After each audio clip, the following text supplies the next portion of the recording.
তো আসলে কে কি বললো সেটা আমার দেখার বিষয় না। আমার মূল লক্ষ্য হচ্ছে সফলতা। সফলতা অর্জন করতেই হবে। তো গাইস, সোশ্যাল মিডিয়াটা হচ্ছে এরকম একটা জায়গা যেখানে অনেক মানুষই আপনাকে নিয়ে মন্তব্য করবে, অনেক মানুষই গবেষণা করবে, অনেক মানুষই বাজে কথাবার্তা বলবে। তো সেই সবকিছু ম্যানেজ করে চলতে হবে। আর যদি সেই কথাগুলো আপনারা না শুনে বা শুনে যদি ভিডিও করা বাদ দিয়ে দেন, তাইলে কখনোই এখান থেকে সফল হতে পারবেন না। তো যারা যারা ইউটিউবে কাজ করেন বা ফেসবুকে কাজ করেন, কন্টেন্ট নিয়ে কাজ করেন, আমি মনে করি কারো কথা কান দেওয়া যাবে না। তো সবসময় নিজের লক্ষ্য ঠিক রাখে কাজ করতে থাকেন, ইনশাল্লাহ একদিন সফল হবে।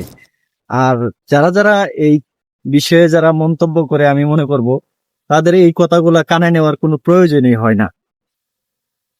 তো আশা করি আমার কথাগুলা বুঝতে পারছেন। যারা যারা ইউটিউবে কাজ করেন, তো সবাই চেষ্টা করবেন কারো কথা যাতে আপনারা কানে না নেন, ঠিক আছে?